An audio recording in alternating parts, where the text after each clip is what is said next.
So I saw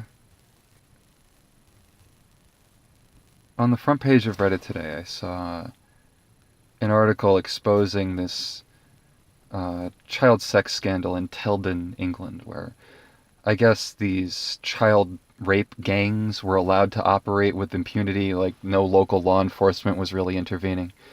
And this is for like 40 years, and girls as young as 11 that were targeted. And so now Reddit has this on the front page with like 40,000 upvotes, and they're acting as though that they had the truth community's back this whole time in terms of exposing widespread child sex abuse.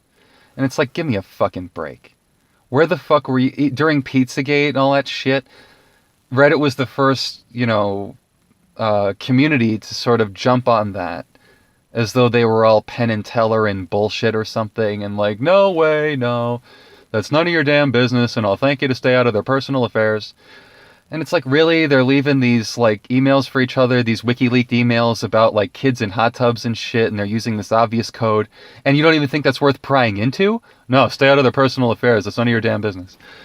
And it's like, all right, fine. Then that's how these people operate. If you think we can't even pry, that it's like, well, it's none of our damn business, and it's not my place. I hate that phrase. It's not your place. What the fuck does that mean? But when they say it's not your place... And it's like, it's not your place to care about whether children are being raped and murdered. It's just not your place. But it was stuff that stuck out. Like, I'm a criminology major. I went to the University of New Haven. My formal training and degree is actually in criminology and forensic pathology. And so I don't use it. I shovel dirt and rake grass. But... I still have that critical thinking mind. I still have that analytical mind, I think, I hope. I hope it wasn't totally knocked out of my brain in my accident.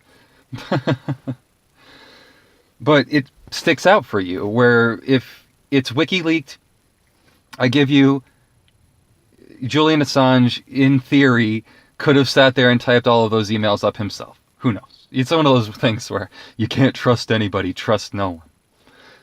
But it's not realistic. It's it's more realistic that these things were handed over by some jilted Zeth-Rich type, right? And so you start reading phrases like pizza-related map, and you go like, that's code. No matter what it's to or what it means, it's code. He's disguising something he means to say in code. And it's worth digging into. Like, it's worth...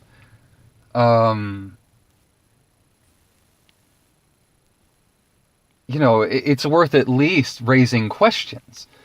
And then it was really a major revelation for me, the amount of pushback you get just for asking questions. And like, just one more question, man. I'm just asking questions. Sorry, that was my Columbo. I'm sorry that was so bad. Anyway, I think that a lot of us that fancy ourselves Columbo, we just want to ask questions without being told that's a crime or being threatened in any way. And you don't want to be worried about blackmail and shit like that, and having some John Podesta type being like, yeah, that's the game. If you don't like it, don't play. Ha ha ha. Like, what the fuck? That shouldn't be the game. It shouldn't be a game of blackmail and cloak and dagger. And, like, occasionally a tiny, tiny little nugget of what's going on makes it to Twitter before someone like Breitbart dies. And I feel terrible that, like, it's clear how and why Breitbart died. And it's the kind of thing where I bring up how I'm a small channel, and it's the only reason that I don't end up like Breitbart. It's because people like John Podesta, that's how they play the game. Ha ha ha ha ha. You might lose your life. That's how it works. Ha ha ha. You shouldn't have opened your big fat mouth. Like, because you might come home in a body bag. He's like this D&D dork who considers himself a soprano. Him and his brother with the Jeffrey Dahmer art. Take care, everybody.